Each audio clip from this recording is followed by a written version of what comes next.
Business Better, a podcast designed to help businesses navigate the new normal.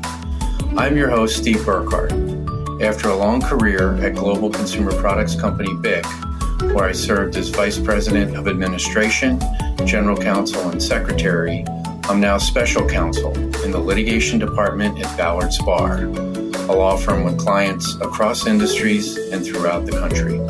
Realigning an underperforming property and its attendant financing takes a high degree of detailed knowledge not only of the particular building, but the market and industry as a whole.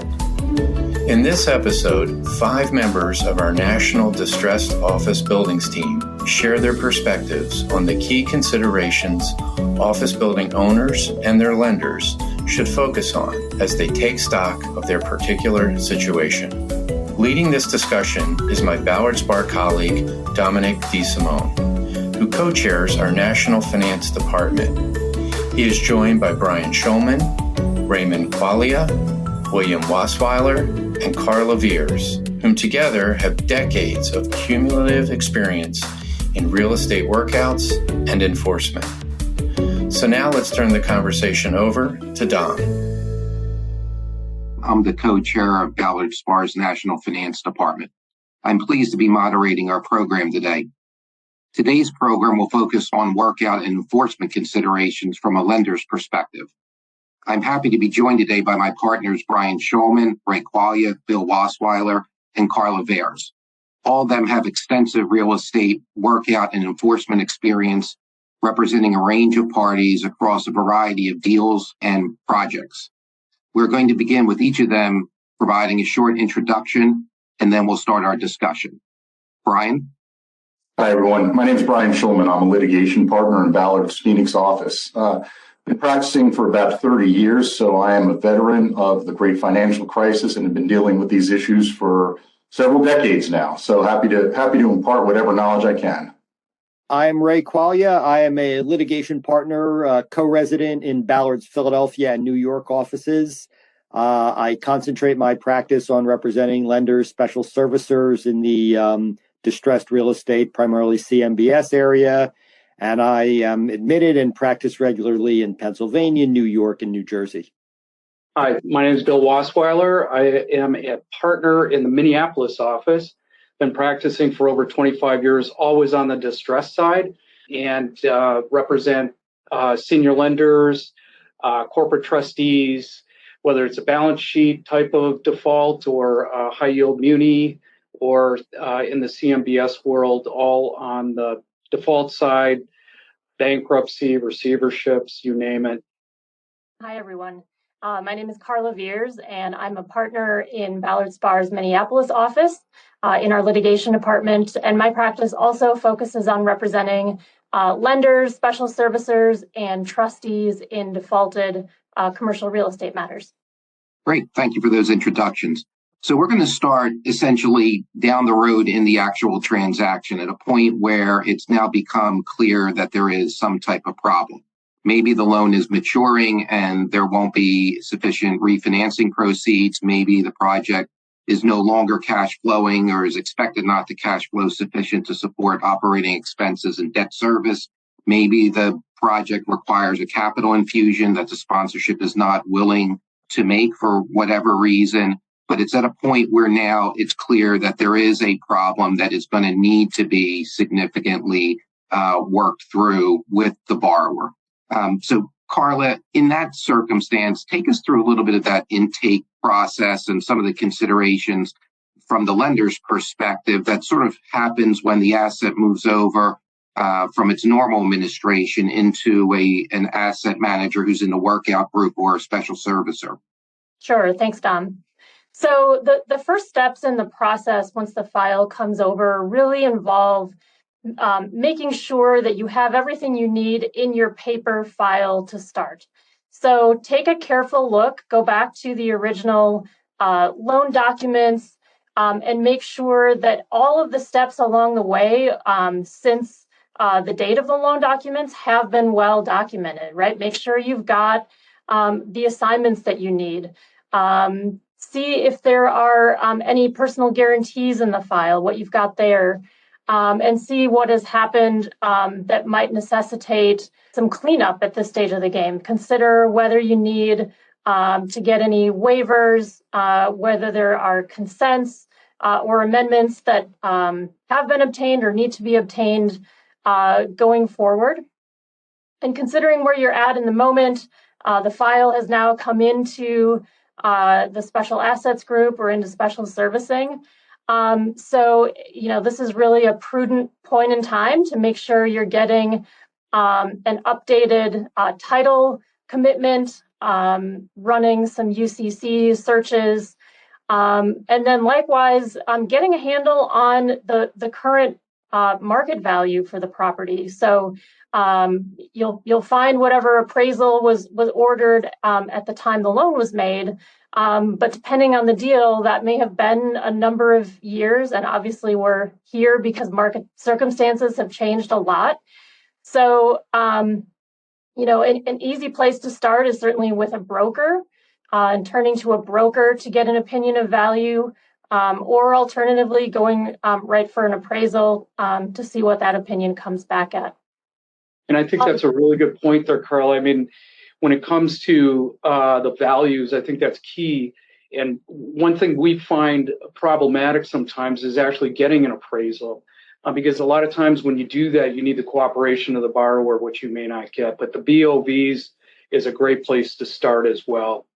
Karla, in those situations, too, as the file moves over and if folks are finding it may be incomplete in terms of operating information, or even whether a pre-negotiation agreement, for instance, has already been, executed, how do you advise lender clients where they have a situation that they need to sort of begin proactively managing, but at the same time they may be lacking some basic information or basic documentation that you would normally expect for them to have or would recommend that they have? Sure. Well, and that brings up two important points, I think, Dom. And one is to look and see whether there is already a pre-negotiation agreement in place. And if there isn't, certainly work on putting one together and getting that executed by the borrower. And I'm sure everyone knows what those are, but those are important agreements for just making sure you have a level playing field going into any negotiations with your borrower. Getting everyone on the same page in signed written form, acknowledging, among other things, that there will be no modification unless the terms are reduced to a signed writing, making sure that there's no reliance on any sorts of discussions or representations along the way, things like that. I think it's also good at this juncture, to your point, Dom, to make sure that you've got updated financial disclosures and any other borrower disclosures that you're entitled to under your loan documents.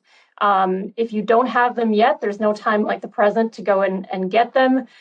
Or given the circumstances that have changed, to consider what other information you may want to get from the borrower as part of that pre-negotiation agreement, or as a step just beyond that pre-negotiation agreement. Karla, I think it's also worth noting here that, a lot of these loans have been subject to forbearance or modification agreements in the past. So I think that would be a very important place to start, because a lot of these documents that we're talking about now in a pull forward manner wouldn't have existed or should have existed as part of a forbearance agreement. And consistent with the discussion about the P&A, a lot of the terms that we're talking about putting in place in a P&A, which certainly would need to be updated to the extent we're talking about a new default situation that's unrelated to any prior forbearance or modification. A lot of the representations and warranties that you would see in a forbearance agreement would need to be pulled forward into a new P&A as well. That's a great point. I'm just curious for all of you in terms of certainly not the forbearance stage, but sometimes it comes up at the pre-negotiation stage. Some folks don't want to do anything until there's a modification, but in terms of expectations around releases, in terms of claims and so forth, like what's your view on that? Obviously, you want to move forward. Obviously, there's a lot of benefit to the pre-negotiation agreement, separate and apart from releases that folks want to probably document as soon as they can. But how do you kind of balance that element at an early stage in the process? Don, I think that depends largely upon what the imperative is by the lender. Sometimes it's very important for the lender to get the P&A in place and start the discussions going emergently, in which case the lender is going to be in a position where they're willing to forego some of the more lender-friendly terms that you would typically find or typically want in a P&A, like the releases. So if a borrower pushes back on the releases, if it's important for the lender to move forward from a business perspective, then, sometimes you just decide to forego those provisions. Also, a lot of the times we see pushback on the assurances that you typically would put into a P&A, that the borrower will pay all costs associated with the modification. Sometimes we get pushback on that as well. That's an area where it would be nice to have it on the front end, because, but it doesn't foreclose you from incorporating those terms in connection with any deal you ultimately do with the borrower. So even though you're giving it up at the P&A stage, it doesn't mean you're giving it up forever. And you can put that into whatever modification agreement your consensual arrangement comes up down the line. Okay, great. And would you say it's fair to say, we've been talking about the P&A from a lender perspective, but certainly having the protection around sort of open and free conversation and potentially really assessing the issues associated with the project, borrower's ultimate ability to perform. There are benefits running in favor of the borrower to have all of those discussions essentially under the protection of the P&A, so that they're not used against them later. If they're basically saying that we can no longer perform from this point, or we're running into issues here, to avoid any type of alternative claims by the lender. I would agree with that. Although from the lender's perspective, we do them primarily for the protection of our clients. I think it's fair to say that the advantage to the borrower, among others, is they can engage in free and frank discussions with the lender's business people and try to work something out without having to go through counsel or have things be unnecessarily formalistic in their communications. Great. So it sounds like it benefits everyone involved in sort of getting the process moving forward. So, Bill, I think Karla has sort of started us off with a nice sort of base in terms of that initial intake, but maybe you could talk a little bit more about some of the project and market specific considerations, in particular when you're dealing with an office building that you're really trying to assess and get your arms around. That sounds good. My discussion is going to be more focused right now on the office space and some of the deals we've been working on recently, because as everybody knows, there's been quite an uptick in distressed office space. And we always start out, I always think of it as a decision tree in terms of how we move forward in a workout distressed office building. But the first thing, and some of this is pretty obvious, but know the parties, know the borrower. Is this the kind of borrower that you can work with? Is it the kind of borrower that's been withholding information, not disclosing financials, things like that? That's going to be key going forward, to know your borrower, to know whether it's somebody you can work with. And the other parties, I mean, the borrower a lot of times / sponsor, especially on the larger like Class A building deals, but you're probably going to have a mezz component, and you got to consider the mezz lender. Obviously, we're typically representing the senior lender, but is it just one senior lender, or is it a syndicated deal? Are you the agent or not? All those things really factor into how this is going to move forward.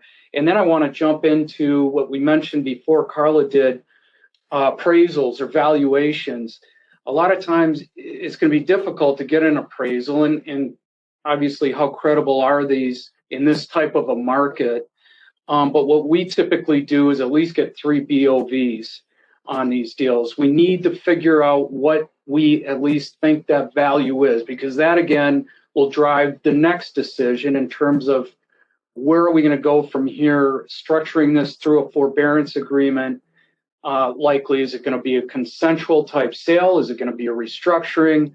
You go down the tree and you think of, okay, is this something that we cannot market and sell other than at a significant loss? Do we want to consider restructuring? An AB note would be one thing. Or are we going to move into some kind of a consensual sale where we can get everybody on board through a forbearance agreement without talking about receiverships or anything like that? A lot a lot of times these days I'm seeing lenders who are considering seller financing, stapled financing on these deals because of the valuations that are coming back. And so those are some big considerations as you move down and through that decision tree. Is it going to just be a marketed deal? Is it going to be a seller finance deal? Is that how you're going to market it? Is everybody going to be in place? One other thing I got to mention too, that's key up front is the management agreement. You get into some of these, especially the larger Class A buildings, and there are some pretty ironclad management agreements out there. And you got to look very closely at those. Are they market? Can you get out of them? They're very difficult to exit in some circumstances. And so you may be left working with that management company throughout the entire process.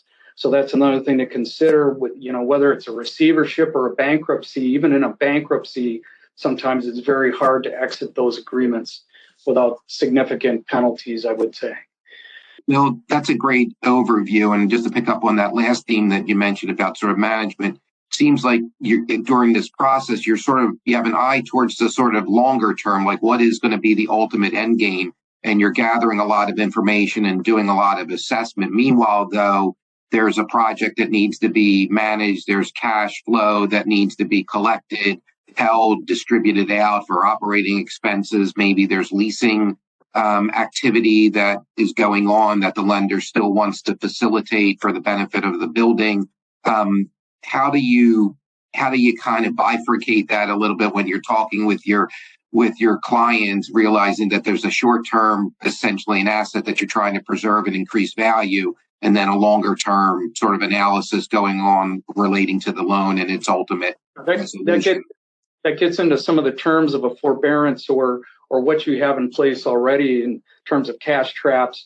I mean, anytime you trigger a default, those are the things you want to take advantage of right away, in terms of what, like I said, a cash trap, for instance. What kind of control do you have, if any, over the leasing going forward? I mean, that's always a big issue.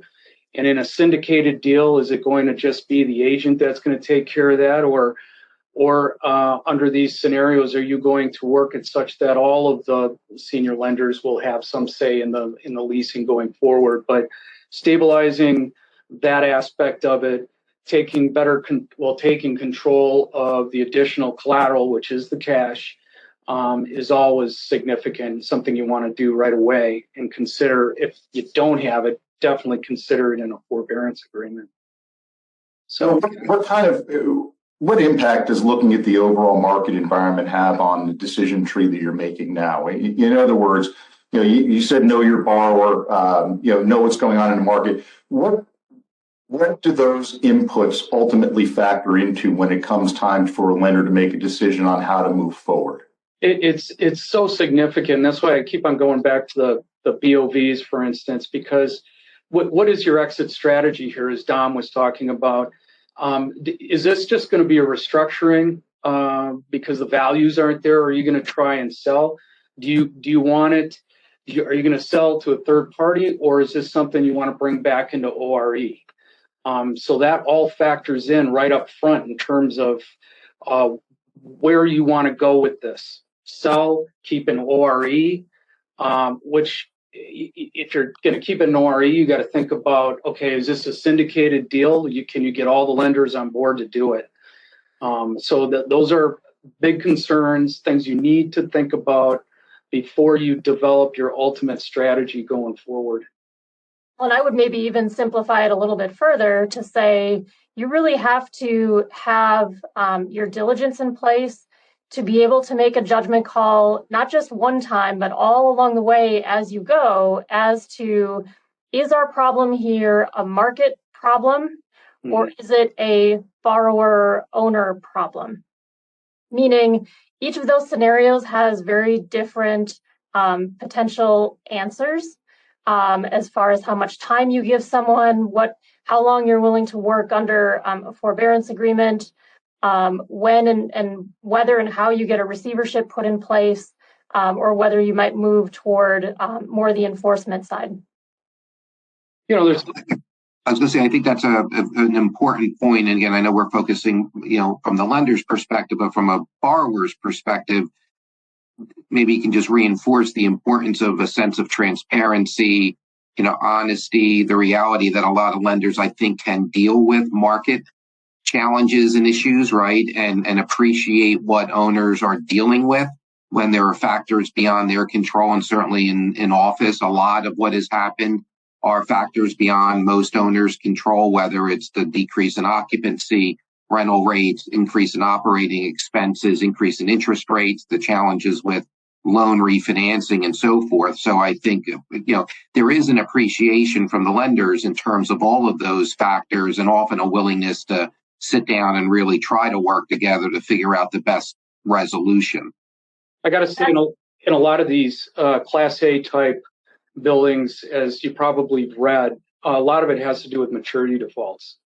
So a lot of these have been just humming along fine. It's just we're at the maturity stage. And so now what do you do because the valuations have dipped so significantly? So it's a lot of them on the larger deals are probably not as driven by actions by the borrower. But when you get into some of the Class B, C, sometimes that's a consideration when you get into those types of buildings. And another one too is, what are you going to do with it? Are you just going to sell as an office building, or are you going to try and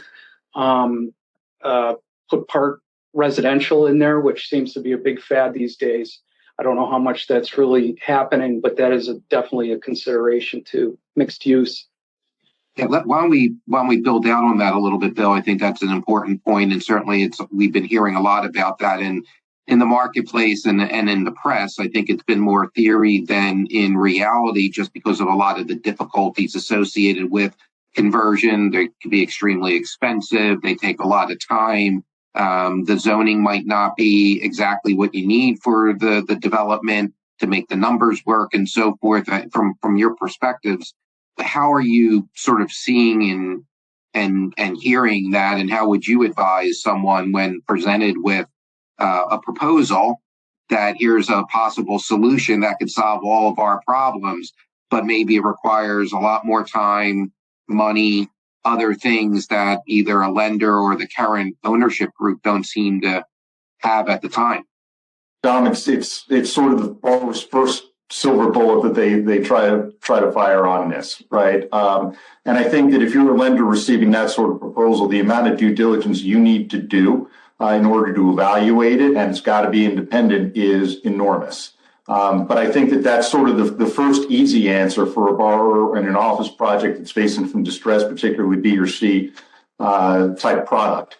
But I think that a lot of the times, folks end up listening to it, looking at it, recognizing pretty quickly that it's not the most feasible option out there and moving on. But it does require the lender to do their own independent evaluation.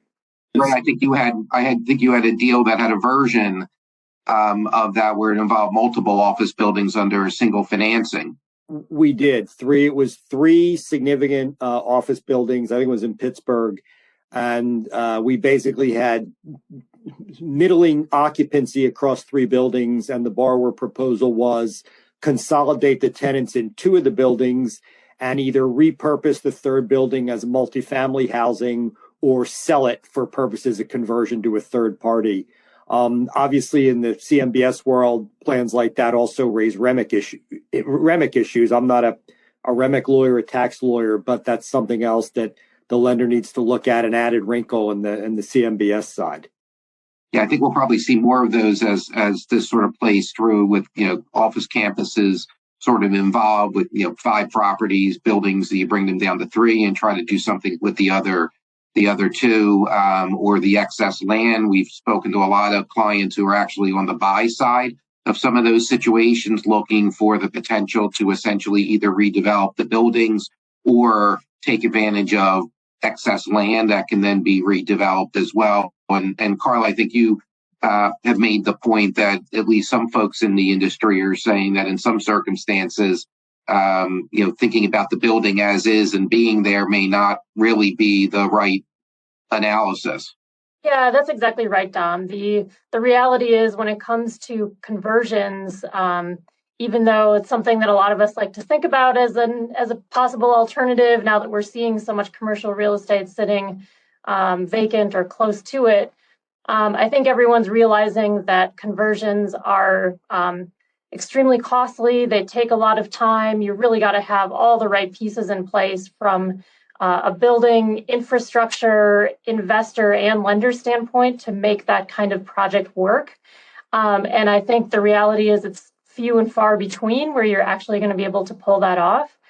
So yeah, we are honestly starting to hear more people in the industry talking about the fact that we may have to reckon with some obsolescence in terms of the existing buildings. Obviously, there's once you sell the property, there's other things that same piece of property can be used for down the road. But your best option at some point may become to just start over with a new project.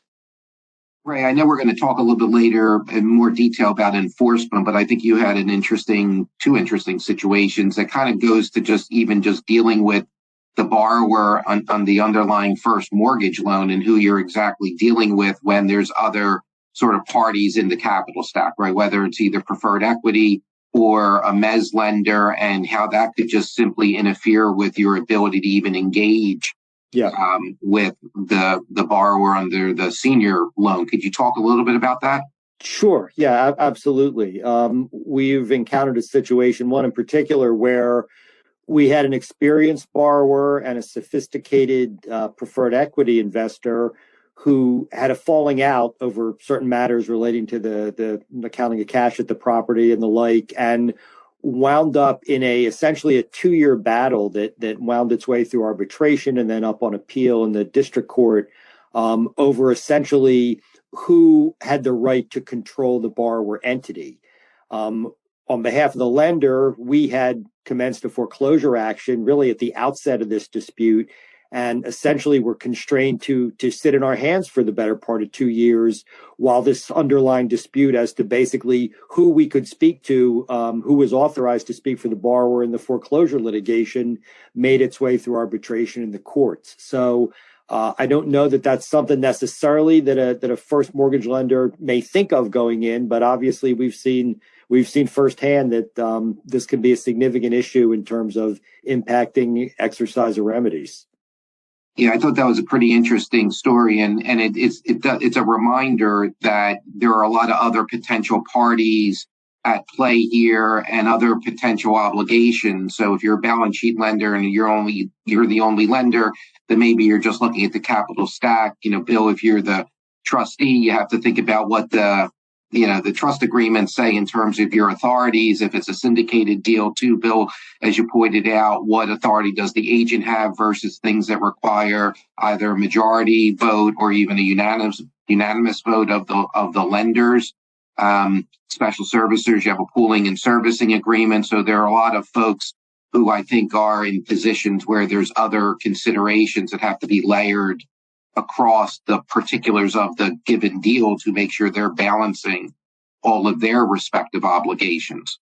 Yeah, Dom, I think that's an important point going back to on the CMBS side, who's in control. And I think that's part of the due diligence that ought to be done on the CMBS side up front. And that goes hand in glove with what Karla was talking about with getting the appraisal, figuring out who's in controlling position with respect to disposition of the asset.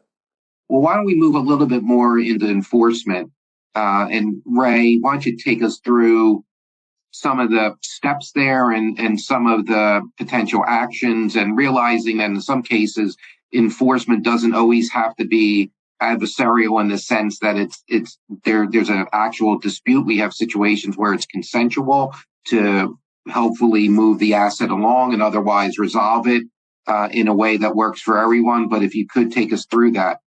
Absolutely. So office foreclosures are not really different in kind, or office enforcement is not really different in kind than other types of enforcement, regardless of the asset class.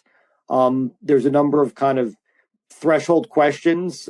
First and foremost, I guess, whether you're in a judicial or non-judicial jurisdiction. I practice exclusively in judicial foreclosure states, Pennsylvania, New York, New Jersey.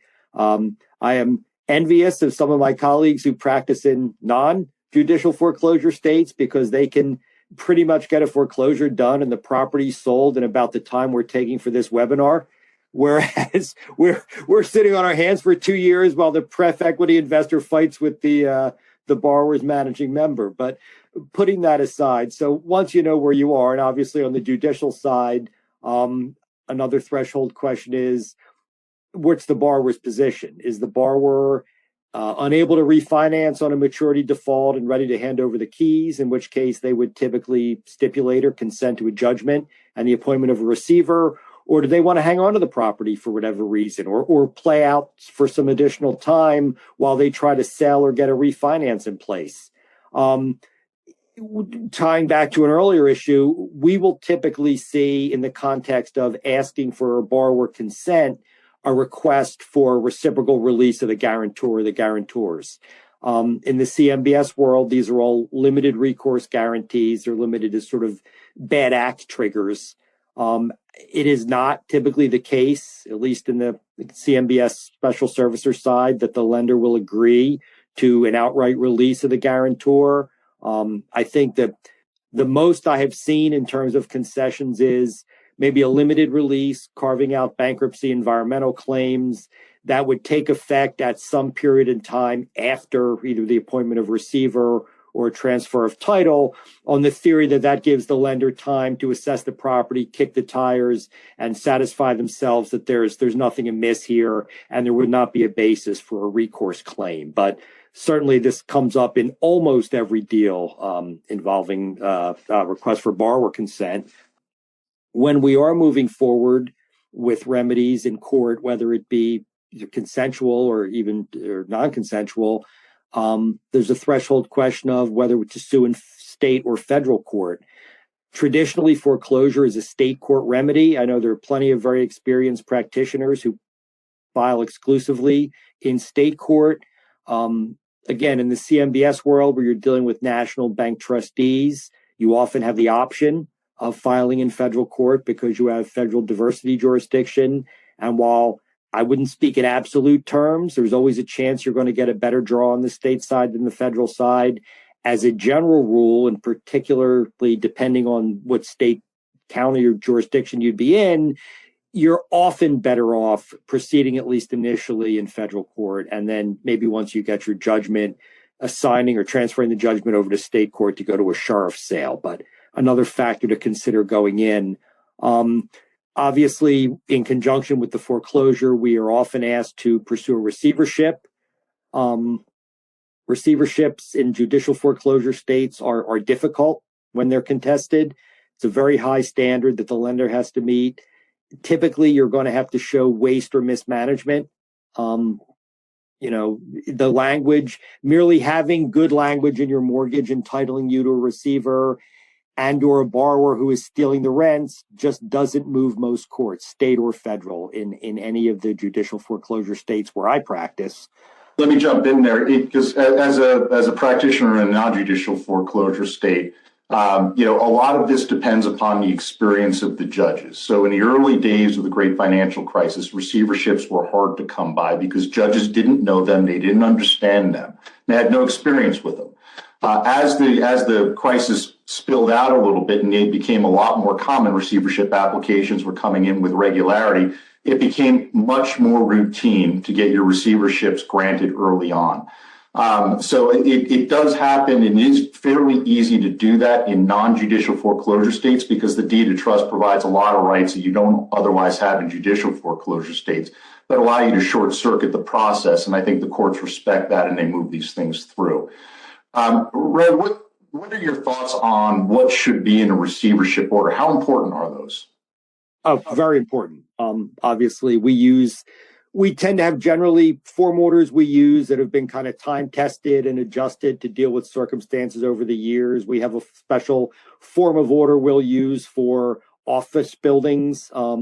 Often, since our clients tend to use national, very experienced receivers, the receiver will have their own form of order or their own terms that they want to see in the order. So there'll be some harmonization between what we have in our order and what they have in their order, and we'll want the receiver to sign off. But generally speaking, you want to give the receiver all of the powers that would be necessary to conduct the operations of managing the office building, of dealing with tenants, with vendors. What about power of sale?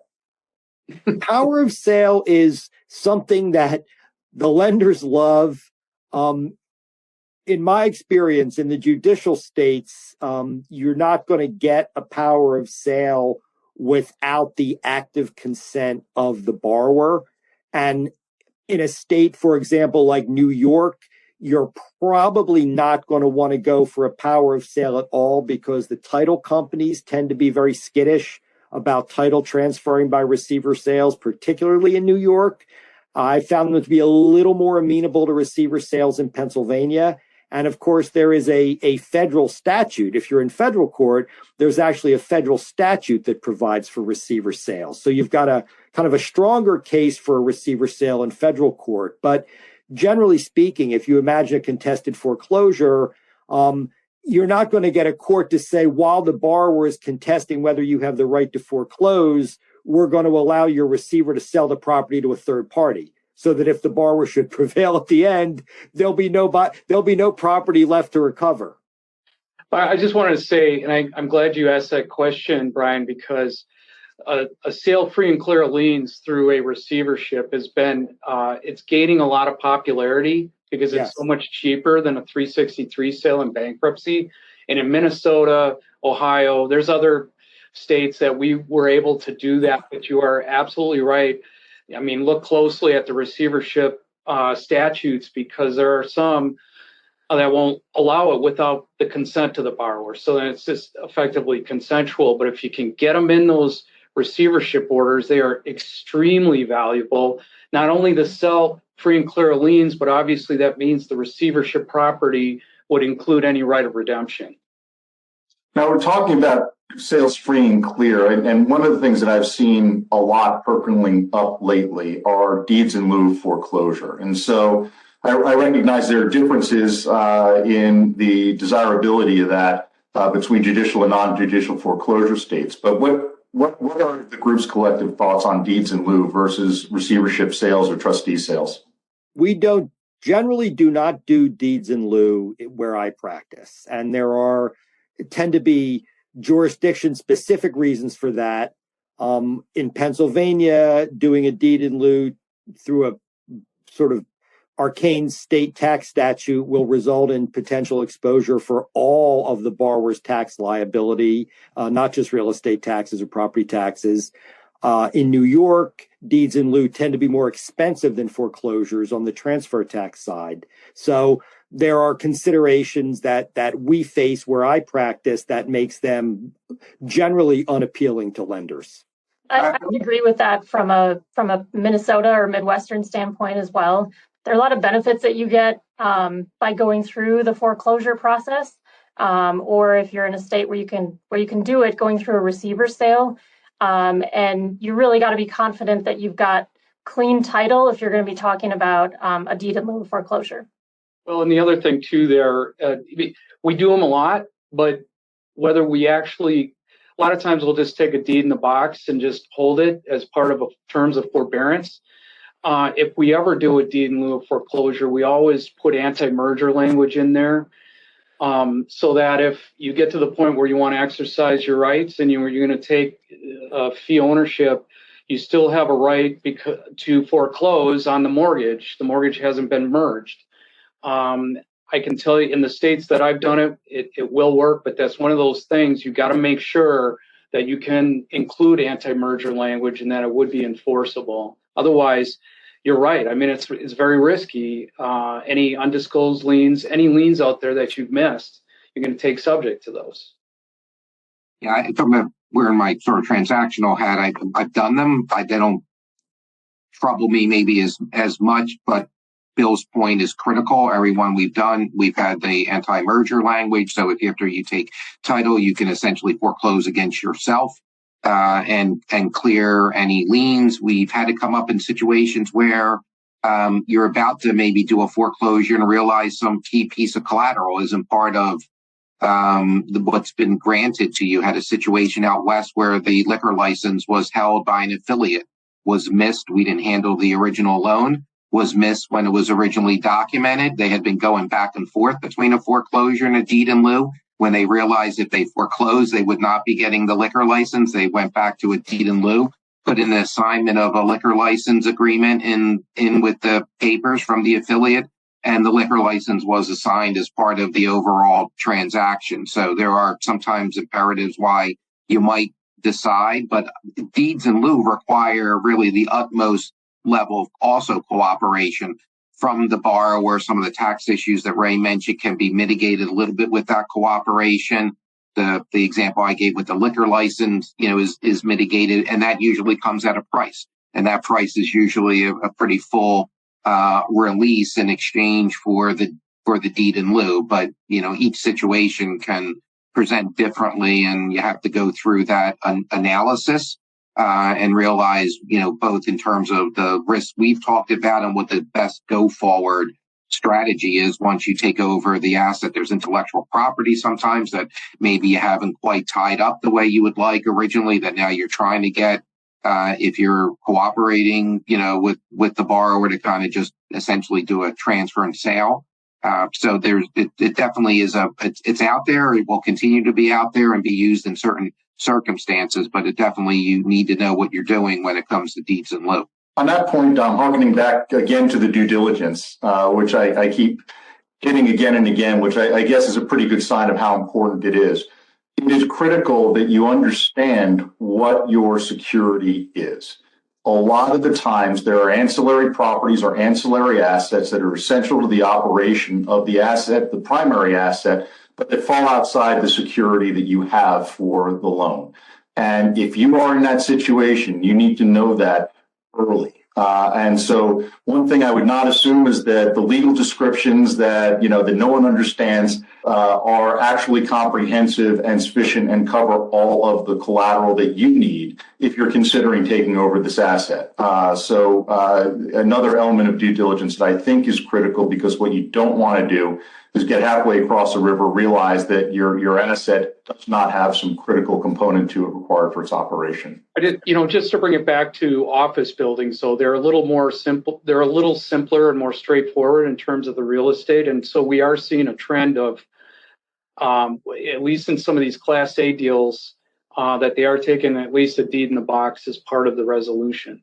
Yeah, and are you certainly getting accommodation pledges as well? I think has sort of increased in terms, especially in those deals as well, taking a pledge of 100% of the equity interest in the property owning entity as another sort of safeguard. Some folks like to think about it as an expedited means of taking control of the property through taking control of the borrower. Certainly there's some jurisdictions that there's some clogging of the equity of redemption sort of theories out there that can cause somebody to pause before actually going forward with that. So that's can be a very state specific analysis, but I think folks are trying to figure out how to wrap things up in the most effective, efficient way possible. Certainly when you're now sitting down talking about some type of restructuring or workout.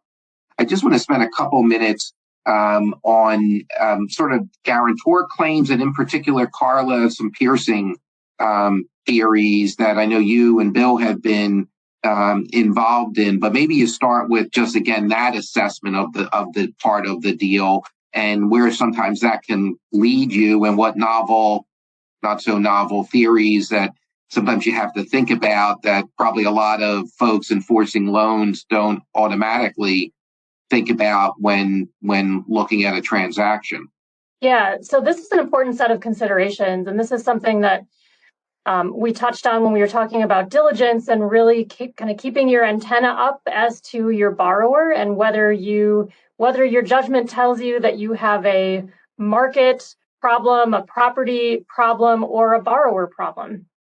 And if your judgment is telling you you may have a borrower problem, there are certain additional steps that are worth taking to just consider what other potential avenues for recovery do we have, especially in light of the fact that property values have taken the hit that they have.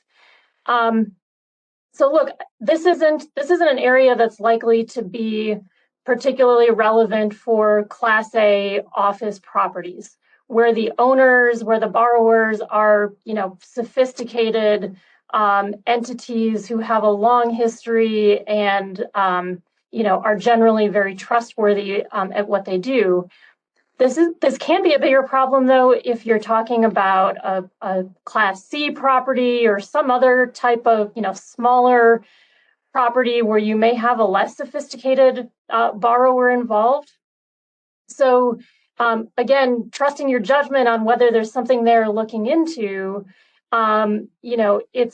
you can learn a lot by taking a look at not just financial statements, but also bank statements, and making sure that cash has actually been maintained in the way that it should be for the property and under the loan documents.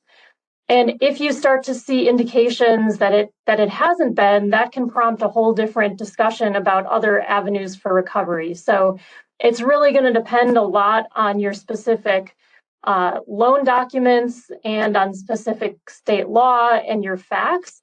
But just by way of example, if you're seeing that you've got a borrower who jointly owns a number of other entities and is regularly commingling funds and pulling funds from one property to prop up another, that kind of conduct can lead to some of these other guarantor claims, not just under the personal guarantees themselves, but also under it can be a couple of different legal avenues: fraudulent transfer, fraudulent conveyance statutes, and also veil piercing, which is a concept that allows you to look beyond the entity based on sort of the equities of the situation, and try to convince a court that it's not just your one borrower entity, but maybe a parent company or other related companies that should be jointly liable for the same amounts that the borrower is liable for. Yeah, to Karla's point, a lot of the times when we see that, it's because there are assets that are transferred from the borrower, which is typically an SPE, to related entities, which is typically a guarantor trigger, liability trigger under the bad acts carve-outs. But when you follow the money or you follow the asset, you can sometimes bring in the assets of that related entity who received that transfer, because regularly, if the borrower is going to make a transfer of the collateral in contravention of their obligations under the loan docs, they're probably not getting equal consideration back for that or fair consideration back for that transfer. Brian, you had a situation that it wasn't so much transferred out, but never really sort of withheld from the original transaction. It wasn't an office building situation, but a situation where there were important sort of offsite rights that I think everyone thought were sort of tied up neatly. Again, we didn't close the original loan, but when you got involved in the litigation, realized that there were some key property rights that were outside of the collateral for the loan that prompted you to have to then pursue those assets, which were sitting with an affiliate of the sponsor. Yeah, there was some critical infrastructure that was not part of the collateral package which in and of itself didn't trigger the guarantee. I mean, if that happens, it's sort of shame on the underwriting.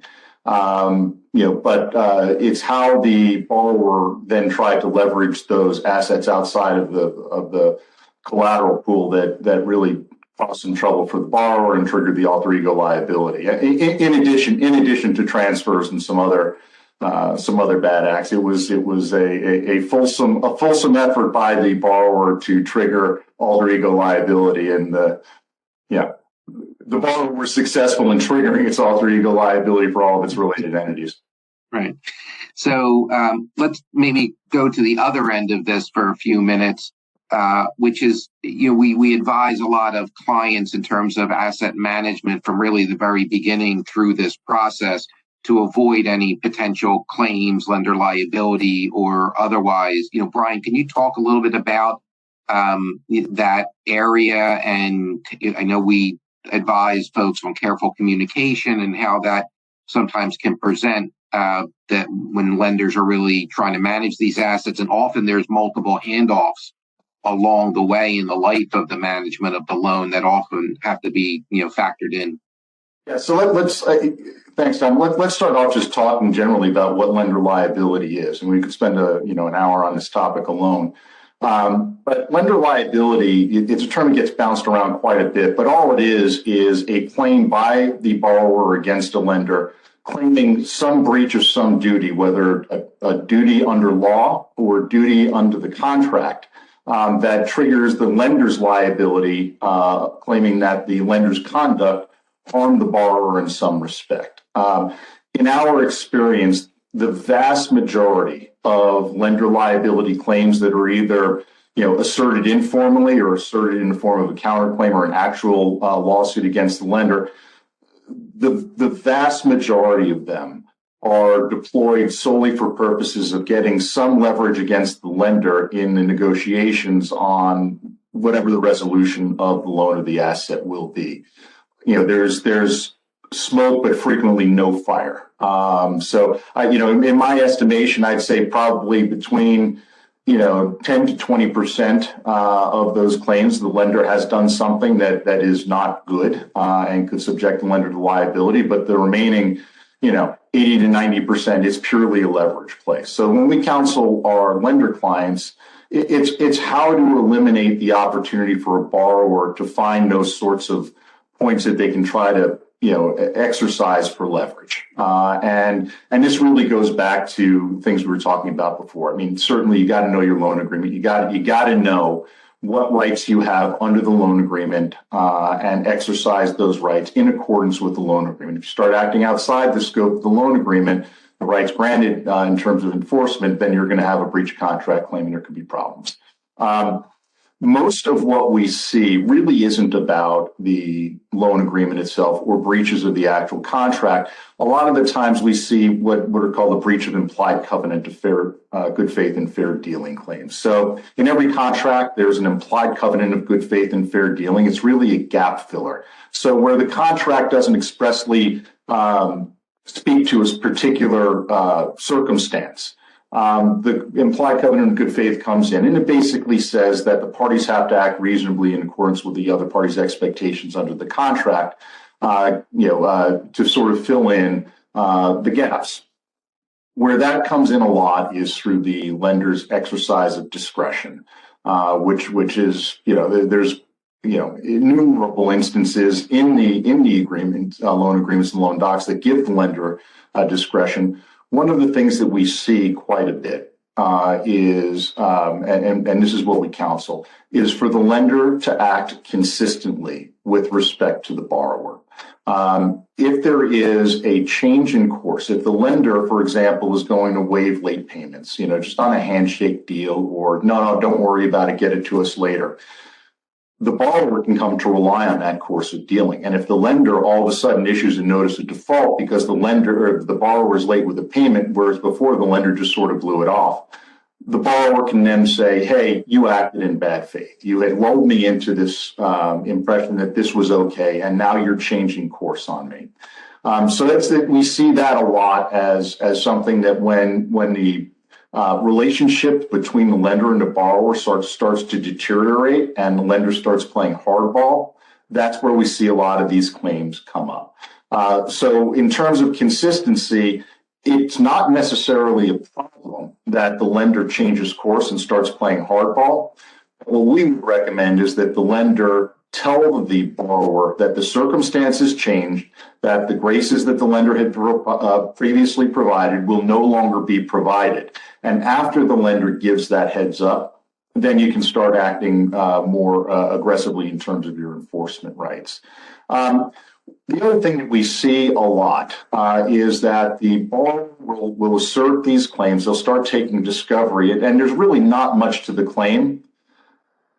Then when the borrower gets their hand on the loan file and the communications and the emails internally, even externally, there are some things in those loan files, particularly internal communications, that when we see them as litigators and we're representing the lender, we're like, oh boy, I wish the lender had not said, the asset manager had not communicated to another asset manager, boy, this borrower is an idiot, and putting it in an email.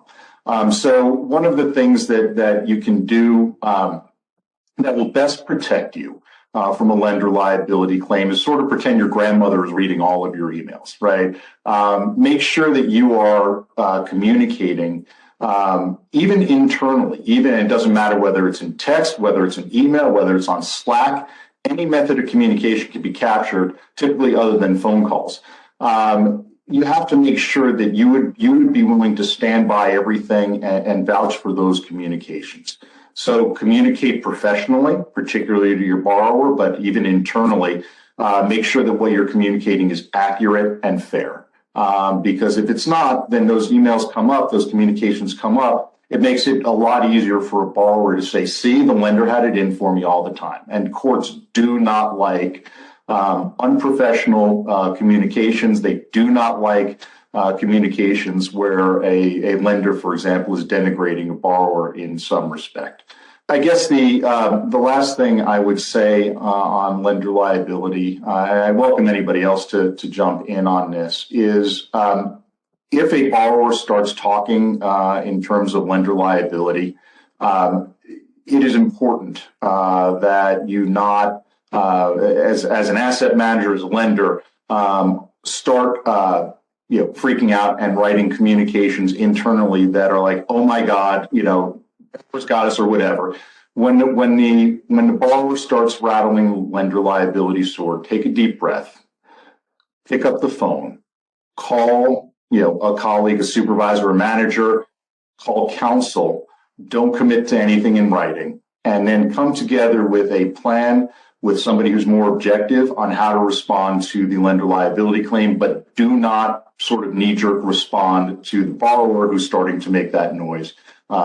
The knee-jerk reactions are typically not the ones that you, upon reflection, would be happy you had made. That's great. Thanks, Brian. Appreciate that. Yeah, I think it's an interesting area because I think a lot of the folks that we deal with, or certainly the process, has a lot of folks who are deal makers, right? They often want to try to solve a particular problem. And I don't think we're suggesting that you can't engage in that manner, because I think it isn't important. And we're involved in a lot of deals that wind up with some agreed to resolution trying to resolve the situation. So it's not always just simply adversarial and litigation. But the point that you made, Brian, I think, which is, be professional, be clear, be thoughtful in your communication. You can still try to work to resolve a situation without necessarily saying things that maybe become a problem down the road. One more thing I want to just real quick comment on that. I mean, there's this notion that, just because you can doesn't mean you should. So I think most lender liability claims are a reaction to something that the lender is doing. A lot of the times, these lender liability claims come in response to guarantor enforcement actions, where the borrower would otherwise turn over the keys, but when you're going after the sponsor of the guarantor's assets, then all of a sudden there's a whole new ballgame at play. So one of the things I would suggest for all parties is make an objective evaluation about what you hope to obtain through any action you're going to take. Because whatever you do is going to provoke a reaction from the other side, positively or negatively, and just make sure the juice is worth the squeeze. It's great.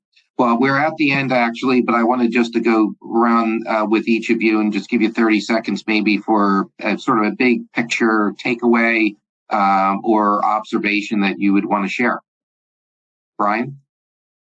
Yeah, this is going to sound enormously self-serving, but, sort of an ounce of prevention is worth a pound of cure. If you have questions on how something is going to play out, whether it's enforcement, due diligence, or otherwise, get counsel involved early, because a lot of the times that what we can do to assist you on the front end actions will save a lot of time and a lot of money on the back end. And the investment in talking to counsel early on is almost always very well worth it. Great. Bill? Yeah, this is another one may be kind of obvious, but just know your parties, know your borrower.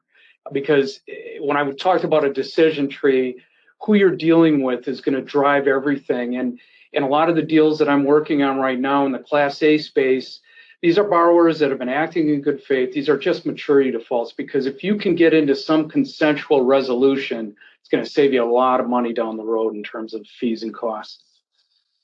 Great. Thanks, Bill. Ray? I have been doing commercial litigation for more than 30 years. And in my experience, there is no area of the law that is more jurisdiction specific, exacting, and arcane than enforcing remedies against real property. So if you are going to go that route as a lender or servicer, I would strongly suggest that you have local counsel on the ground who knows their way through the process. Thanks, Ray. Karla? So I would add making sure that you have good policies, procedures, and training in place for your whole team early and often. The market environment that we're in right now is unique. Every one of these office properties that we've been talking about is unique. And there's a lot of judgment that's involved in understanding how to navigate these different issues. And a lot of the people managing them now have not been through a downturn before. So really making sure that you have your ducks in a row on your internal, within your own house is a great additional measure of protection. Great. Thanks, Karla. Well, that brings us to the end of the program. I wanted to thank my partners for what I think has been a great discussion. I hope everyone enjoyed the program. We ask you to visit the Ballard Spahr website if you want to learn more about our practices, including our distressed office buildings team, and also learn about the range of training topics that we offer as well. So thank you very much. Thanks again to Dominic De Simone, Brian Schulman, Raymond Quaglia, William Wassweiler, and Karla Vehrs. Make sure to visit our website, www.ballardspar.com, where you can find the latest news and guidance from our attorneys. Subscribe to the show in Apple Podcasts, Google Play, Spotify, or your favorite podcast platform. If you have any questions or suggestions for the show, please email podcast@ballardspar.com. Stay tuned for a new episode coming soon. Thank you for listening.